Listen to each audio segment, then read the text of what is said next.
자, 들어갈게요. 마지막 시간이죠. 시간이어서 천천히 갈게. 천천히, 그죠? 천천히 가서 뭐 급하면 또 안 되고, 그러니까 천천히 가고. 다음 시간에 감정 평가한다 그랬죠. 이렇게 해서 가서 그래서 이 특히 투자 파트가 좀 어려워요. 그래서 어렵고 요약집이 5, 6월달에 가니까 체계적인 이론이 또 들어갑니다. 그러니까 천천히 또 배울 준비를 하셔서 가시니까 지금은 이제 어느 정도 이제 모의고사가 이제 마칠 수 있는 스킬이라든지 뭐 그런 것들을 이제 가지고 가시면 돼요. 자, 그러면은 일단은 금융 파트의 앞쪽으로 보시면은 페이지 182페이지로 한번 가보세요. 가시면은 182. 자, 가시게 되면은 오른쪽에 3번에 부채금융을 고르라는 게 있죠. 요게 이제 거의 시험 문제 거의 90%입니다. 별로 3개 쳐놓으시는데 이게 좀 안타까운 게 다음에 메자닌 금융 요게 없어요. 지금 체계도 없기 때문에 신주 이수구 부사채라는 게 있거든요. 근데 그게 없기 때문에 제가 나중에 이 저자분은 부채금융과 지분금융만 해놓으셨거든요. 그래서 이 두 가지만 메자닌 금융이 나와요. 그래서 그 신주 이수구 부사채가 나오기 때문에 나중에 그것까지는 제가 아마 요약집이 없으면 프린트를 나눠드리고 그때 그 다음에 이제 야매를 가르쳐 드리는데 일단은 오른쪽 1번하고 2번은 얘네들이 뭘 냈냐면 자, 다음에 주택 도시기금 국민주택기금이라고 들어보셨죠? 이제 그게 뭐냐면 얘네들이 국민주택 규모 이하예요. 그래서 항상 1번하고 2번을 보시게 되면 주택 도시기금이 나오면 국민주택 규모 이상이나 초과라는 게 나올 겁니다. 그러면 1번에 4번을 가시면은 주택 도시기금 대출이 가능한 건 주택 규모 초과가 아니라 이하가 되겠죠. 무슨 말씀 아시겠어요? 2번도 마찬가지예요. 주택 도시기금은 딱 보면 이거 나왔다. 국민주택 나오겠구나. 국민주택 이상이 아니라 이하가 돼서 4번이 정답이 되는 거죠. 찾았죠, 그죠? 그러니까 레파토리가 좀 비슷해요. 애들이. 그러니까 그런 거를 이제 생각해서 이렇게 나올 수 있겠구나라는 거를 가지고 가시면 되고. 자, 그다음 이제 3번을 가시면은 밑에 지분금융과 부채금융이라는 예제가 있죠. 그래서 그 예제를 가지고 우리가 이제 가는데, 자, 시험 문제가 지분금융보다는 부채금융 쪽으로 가세요. 왜냐면 지분은 내 거를 판매하니까 주식을 발행하죠. 부채는 채권이나 차용증을 발행해서 빌리는 거거든요. 그래서 자, 이 시험 문제 나왔던 게 자, 따라서 신사공 조립펀. 자, 신은 따로 신디케이트. 들어보셨죠, 그죠? 신디케이트는 투자자 모집형이니까 우리가고요. 시험 문제 공모가 나왔어요. 공모는 공개 모집입니다. 주식을, 그죠? 그러니까 주식을 공모에 의한 증자라는 것도 지분이죠. 사모라는 건 안 나왔거든요. 사모라는 얘기 들어보셨죠? 사모도 사모에서 주식을 우리가 파는 거예요. 아시겠죠, 그죠? 이건 아직 안 나왔고, 그다음에 조인트 벤처. 조인트 벤처도 지분이라는 거예요. 리츠입니다. 리츠가 부동산 투자회사죠. 그래서 얘가 이제 이따가 부동산 투자회사라고 나올 거예요. 투자회사가 주식을 발행하죠. 투자 신탁이라고도 얘기를 합니다. 그 다음에 펀드가 나오면 다 지분이에요. 펀드도 우리가 주식을 출자증권 발행하거든요. 근데 그러지 말고 부채로 가자는 얘기죠. 왜냐하면 이 채자가 비밀 채자예요. 그죠? 그래서 우리가 어떤 거냐면 융통하는 게 뭐냐면 제가 개발회사예요. 그럼 내가 여러분한테 주식을 팔죠. 그럼 그냥입니까? 내 거를 띄워줬습니까? 그건 지분이에요. 그죠? 여러분한테 내가 돈을 빌렸어요. 그냥이야 차용증을 써요. 그게 채권이거든요. 사채라든지. 맞습니까? 그 다음 내가 은행 가서 돈을 빌리면 나한테 그냥이요 더당을 잡아요. 담보로 잡죠. 그건 지분일까요? 부채일까요? 부채라는 거죠. 맞습니까? 그래서 그냥 편안하게 들으세요. 편안하게. 부채 쪽으로 가는 게 편해요. 왜냐면 채자 돌림이 들어가면 다 부채예요. 부채. 오케이? 무슨 못 알아듣겠어? 알아들어? 자, 그러면은 우리가 시험 문제 회사채 발행이 나왔었거든요. 채자 들어갔죠? 뭐예요? 부채가 가야 되는 거죠. 응? 그러니까 채자가 더 빨라요. 채자가. 아시겠어요? 매달린 금융이 있긴 한데 지금 없어요. 이게 책에. 그 매달린 금융 나중에 제가 신주이수구 부사채가 있는데 그거 있으면 또 야매가 또 있는데 못하겠어요. 이거 없기 때문에. 그 다음에 주택 상환 사채라는 게 있어요. 그러면 주택 상환 받기 위한 사채로서 우리가 발행하거든요. 그럼 사채가 들어갔죠. 그러면 부채예요. 그죠? 이렇게 갖고. 그 다음에, 자, 그냥요, 은행 가서 저당 잡아요. 담보 잡았죠? 그러면, 이건 지분일까요? 부채일까요? 왜 그럴까요? 내가 건설회사야. 내가 거의 개발업자예요. 내가 은행한테 만약에 주식을 줬어요. 지분을 줬어요. 그럼 뭐죠? 지분금융이에요. 맞습니까? 그럼 은행은 나한테 주식을 투자한 것이지 내 저당을 잡은 게 아니죠. 응? 근데 그냥야 난 저당을 잡았어요. 한테. 담보로 잡은 거죠. 그래요? 그럼 그냥요 난 돈 빌린 거예요. 내가 빌린 거지 지분이 아니라는 거죠. 그러니까 저당이나 담보가 들어가면 부채라는 거예요. 할 수 있어요? 근데 우리가 얘는 아주 효자였어요. 얘가 MBB거든요. 얘는 얘 다 들어가요. 그죠? 어디에 다 들어가냐면 주택, 저당, 채권, 담보부채권이에요. 자, 그리고 하나만 들어갔어요? 다 들어갔어요? 다 들어갔으니까 효자라는 얘기예요, 얘는요. 아시겠습니까? 내 말 믿어. 내가 맞히게 해줄게. 근데 하나만 주의하실 게 ABS예요. 자, ABS는 원래 어셋이 자산이거든요. 그러면 자산을 백 담보로 합니다. 자산이라는 건 주택만 있는 게 아니라 여러 가지 있잖아요. 그걸 담보로 해서 돈을 이걸 땡기는 거예요. 그래서 증권화 시키는 거예요. 그래서 자산 담보부 증권이 맞는데 어떤 놈이 이걸 자산 유동화 증권이라고 냈거든요.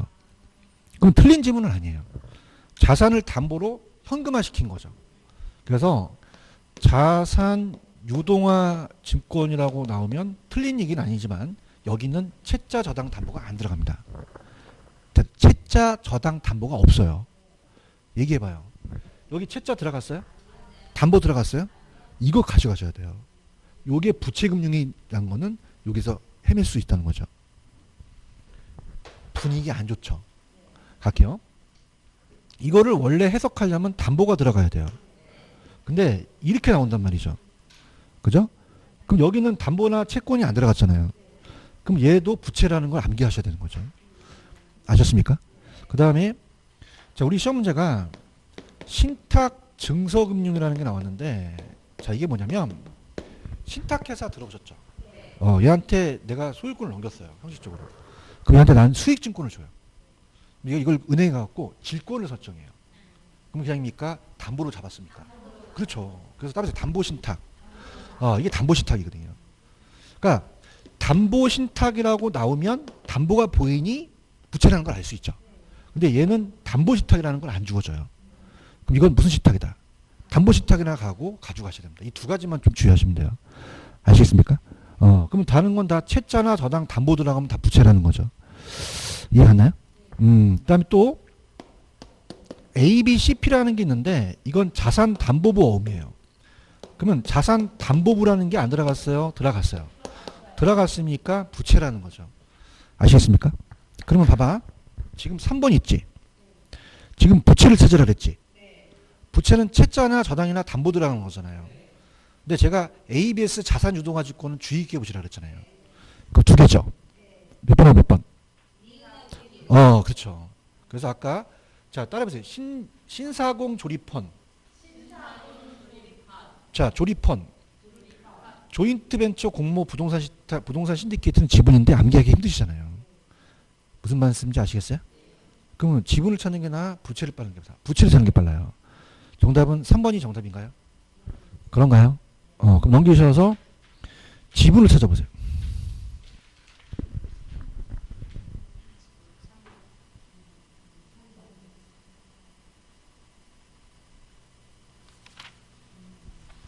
못 찾겠어요? 3번이죠. 자, 할게요. 따라서 사채. 신탁 증서금융을 뭐라 그래요? 담보신탁이라고, 담보신탁. 신탁 증서로 질권을 잡거든요. 얘기 좀 해봐. 그럼 신탁 증서금융은 담보가 안 들어갔잖아요.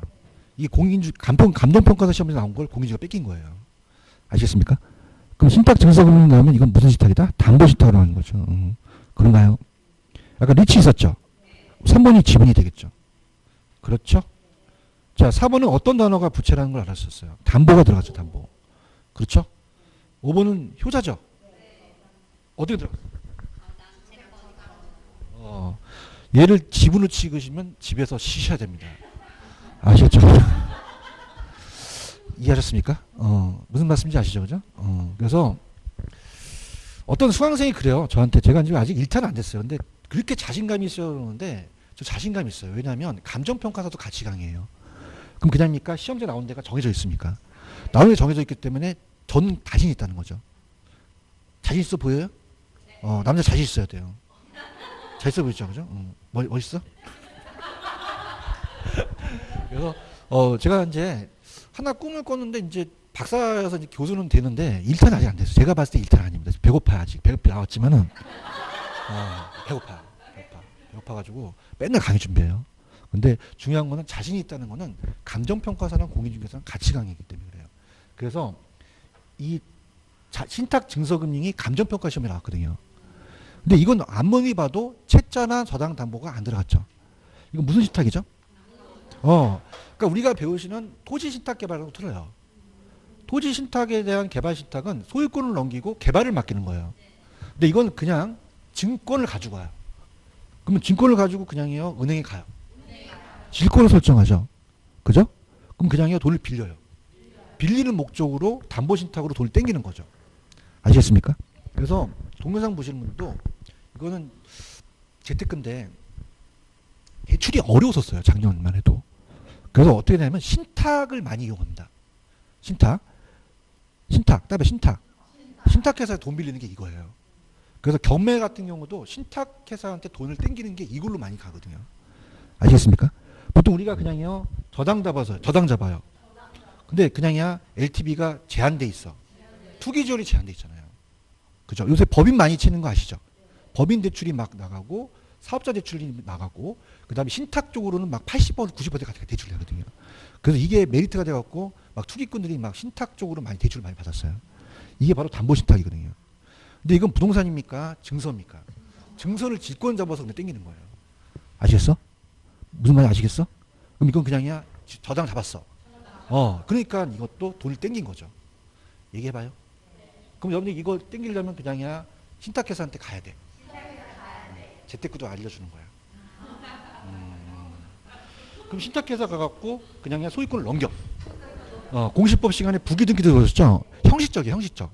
넘겨갖고 수익증권을 발행하죠. 어디 가요? 은행으로 가요. 돈을 땡길 수 있다는 거죠. 그래서 그게 요새 우회로 담보대출을 받는 거예요. 아시겠죠? 그죠? 그래서 요게 나온다는 게 그 이유가 담보신탁이 많아져서 그런 거죠. 아시겠죠? 그죠? 꼭 가져가셔야 됩니다. 이렇게 하실 수 있겠어요? 잘 하셨고요. 그 다음에, 자, 185페이지로 갑니다. 자, 185페이지에 이 저자가 5번하고 6번을 묶어 놓은 이유가 있어요. 따라서 조기상한 얘기 들어보셨나요?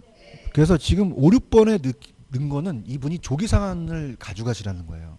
그러니까 조기상한은 뭐냐면 약정보다 시장이자가 낮을 때예요. 그죠? 그러니까 예를 들어서 대출 약정이자가 있잖아요. 대출 약정이자. 그럼 대출 약정이자율이 있습니다. 약정이자율.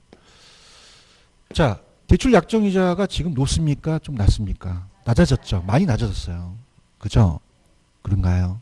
낮았습니다. 그래서 뭐 예전에 이제 고정금리가 4% 됐다는 거죠. 근데 지금 상황하고 좀 맞먹어요. 지금 시장이자가 낮아진다는 얘기 많이 들으셨죠?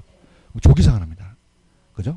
가볼게요. 그러면 시장이자가 높을 때, 낮을 때 조기상한한다는 게 시험 문제 나온다는 거죠. 이해 갔나요?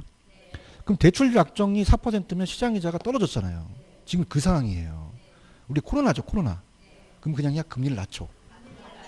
그래서 시장이자가 낮아질 수도 있으면 조기상한해서 다 갈아타는 거예요. 목소리도 안 나와요. 그러면은 얘가 2%까지 낮아진다는 거죠. 그럼 차입자가 어떻게 하죠? 조기상한한다는 거죠. 맞습니까? 그럼 조기상한했다는 대출자가 위험하겠죠? 그럼 조기상한하면 시장이자 상승 하락이 둘 다 그 문제예요. 지금 보고 있어요?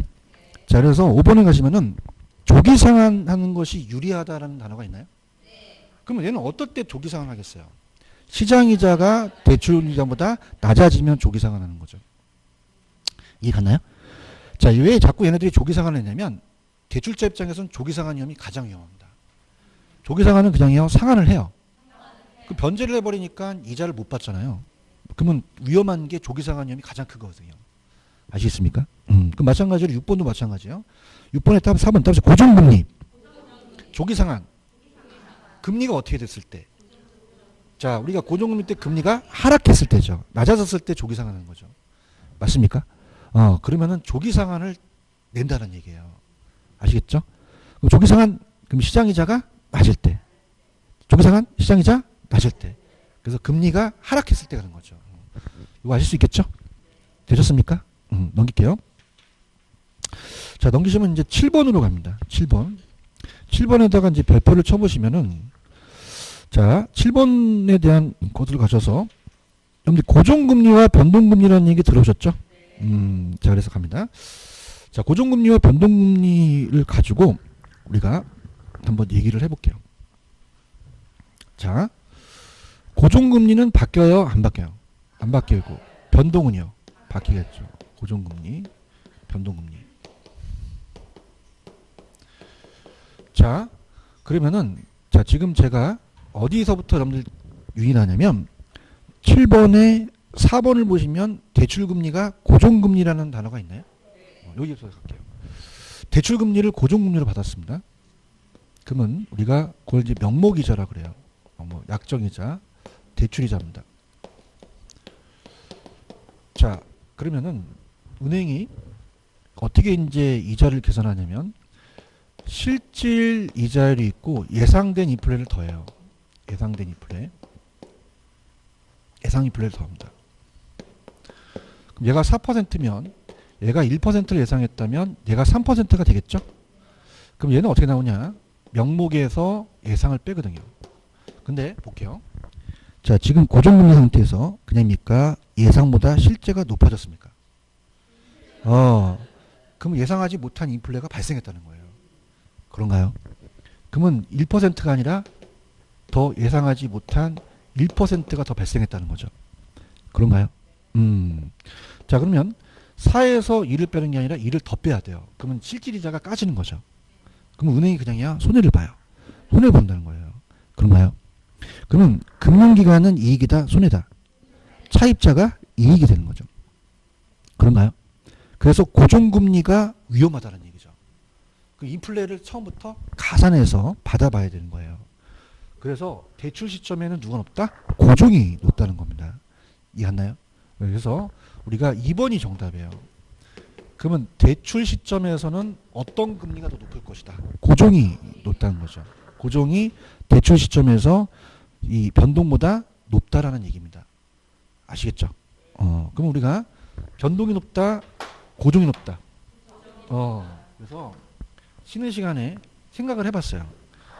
얘랑 누가 높다? 고정이 높죠. 맞습니까? 그럼 제가 고를 놓고 변을 놓고 1부터 10까지 해서 어떤 숫자가 제일 맞는지 한번 봤더니 제일 안 맞은 숫자가 고정금리는 9%가 맞아요. 9%. 몇 프로? 9%. 이건 8%가 맞더라고요. 9%가 더 높잖아요. 안 먹혀요. 그럼 누가 높다? 고정이 높죠. 없던 걸로 합시다. 자. 그래서 미치겠어. 씨. 자, 그래서 고정이 높아요. 고정이. 왜 높으냐면 인플레를 가산해야 되잖아요. 처음부터. 아시겠죠? 그죠? 하도 안 되니까 9% 8% 가는 거지. 자, 그래서 2번이 정답이 되는 겁니다. 이해 갔죠? 그 다음에 이제 3번은요.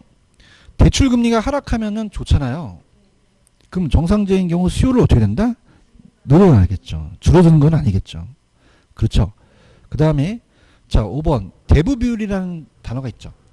자 대부 비율이 나오면 자 따보세요. 싹 다 커진다. 그러니까 지금까지 대부 비율이 나오게 되면 다 커진 걸로 나왔었거든요.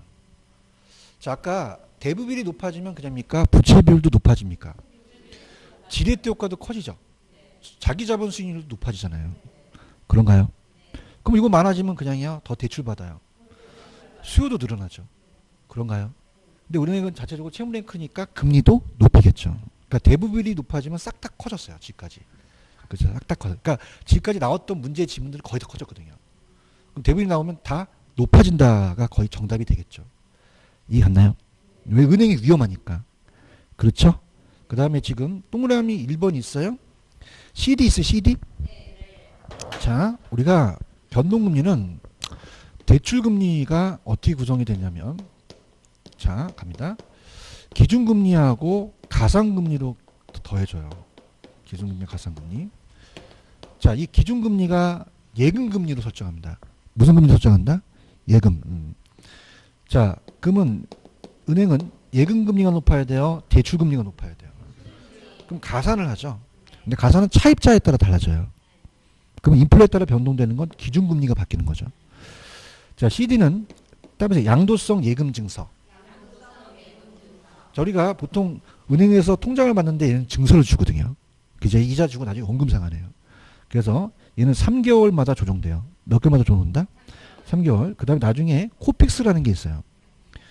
자, 코픽스는 따라서 자금 조달 비용 지수. 자금을 조달하면 비용이 필요하죠. 그럼 CD가 이 안에 들어가 있거든요. 그럼 얘가 좀 경쟁이 평균을 낸 거예요. 얘가 6개월에서 1년인데 더 긴 건 얘가 글씨가 더 길어서 길어요. 근데 보통 요즘은 코픽스를 많이 사용합니다. 그래서 CD는 우리 잘 안 사용해요. 그럼 이 CD를 코픽스로 바꿀 수도 있다라는 얘기죠. 아시겠습니까? 그럼 CD나 코픽스나 그냥이요. 기준금리예요. 그럼 얘가 높아지면 대출금리도 높아진다는 거죠. 아시겠죠? 그죠? 그래서 7번에 가시면은 주택담보대출에 관한 설명 중 옳은 것은 자, 1번 CD가 금리가 상승하면 CD 금리를 기준금리로 하는 변동금리 주택담보대출금리도 상승하게 되겠죠. 이해하셨습니까? 이렇게 보시면 돼요. 무슨 말씀인지 아시죠? 그죠? 그 다음에 지금 제가 8번서부터 보시면은 대출 상환 방식이라는 게 있죠.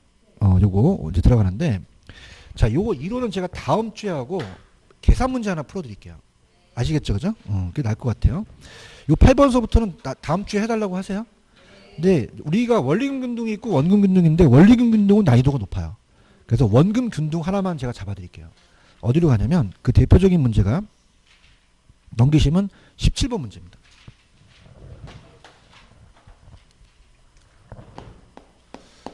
17번 있어요?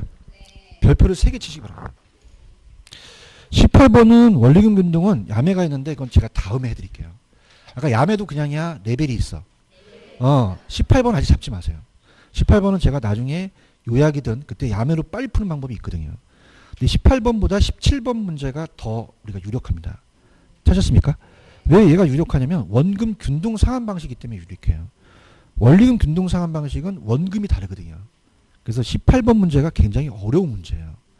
아시겠죠? 그죠? 그럼 우리가 지금 여러분들 제가 17번 문제 완벽하게 가져가세요.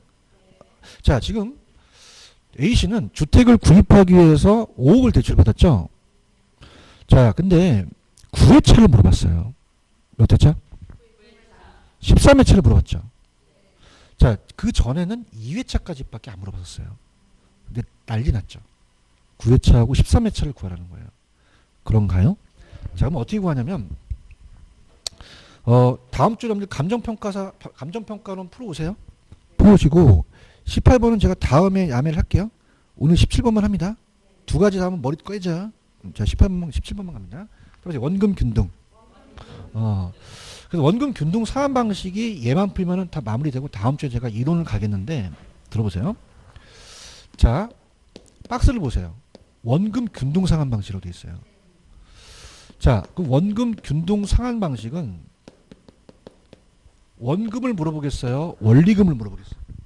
반대로 물어본다는 거죠. 그런가요? 얘기해봐. 원리금 균등이 원금을 물어보는 거예요. 거꾸로 물어보는 거예요. 그렇죠? 자, 그럼 이거는 뭘 물어본다? 원리금을 물어보죠. 그럼 원리금 뭐하고 뭐?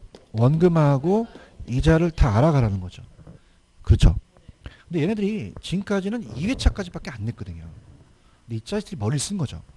그다음 이것도 제가 옛날에 그 야매를 했던 게 나왔는데 자, 지금 5억을 대출받았죠.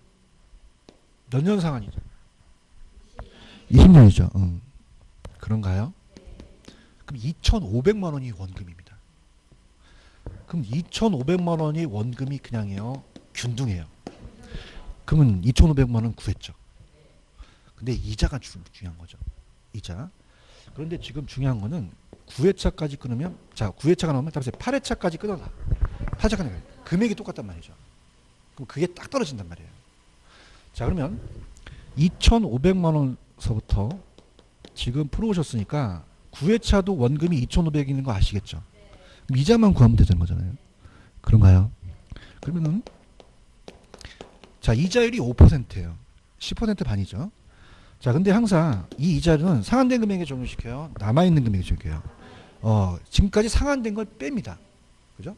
그러면 자, 5억에서 지금 이걸 그냥요, 8번 곱해요.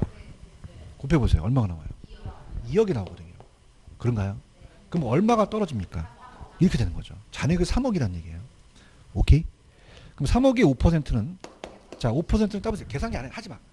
자, 따보세요. 10%의 반이다. 3억의 10%는 3천이잖아요. 반띵은 1,500만 원이 되는 거잖아요. 아시겠습니까? 그러면 9회차의 원리금은 합치니까 4천만 원이 되겠죠. 대답해봐요. 자, 그 다음에 13회차가 나오면 몇 회차까지 끊어야 돼요? 그렇죠. 잘한다. 그렇죠? 그럼 몇 회차까지 끊어? 그럼 12번 곱하라는 거죠. 그러면 3억이 되는 거예요. 그런가요? 그럼 5억에서 3억 가 2억이 되죠. 5%죠. 다음에 10%의 반. 2천의 반이니까 1,000만 원이 되는 거죠. 아시겠습니까? 그럼 정답은 1번이 정답이 되는 거예요. 이해 갔나요? 자, 이건 왜 그러냐면, 다음에 원금 균등. 그러니까 가능합니다. 그래서 지금 기간이 전체 20년이니까 19년까지 낼 수도 있어요. 그럼 1년서부터 쭉 가지 말고 18회까지 끊고 까고 남아있는 걸로 가는 거죠. 가자. 아시겠어요? 그래서 17번만 계속적으로 연습을 하세요. 아시겠습니까? 자, 할게요. 지금 무슨 균등이기 때문에 이 계산 방식이 맞는 겁니까? 자, 어떤 강사는 여기서부터 계산을 하라 그래. 미쳤어요. 또라이야, 또라이. 여기서부터 다 구할 필요가 뭐가 있어. 아시겠죠? 그죠? 자, 그러면 얼마 대출 받았죠?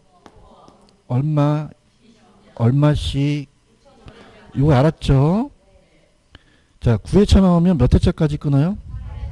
몇 번 곱해요? 얼마 남아요? 까면 얼마 남아요? 3억이 남죠.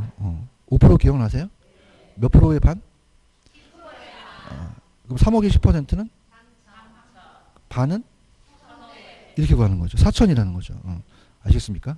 자, 13회가 나오면 몇 회까지? 몇 번 곱해? 얼마 나와? 까? 2억이 남잖아. 5%. 그죠? 그럼 10% 반이니까 1,000만 원이 되겠죠. 아시겠죠? 이 문제가 가장 FM입니다. 이 문제를 풀고 원금 균등 그 다음부터 하지 마세요. 왜냐면 시간 낭비예요. 이게 완전히 맥시멈이라는 거죠. 아시겠습니까? 여러분들 1회차, 2회차는 거저먹기죠. 얘기해봐, 1회차, 2회차는.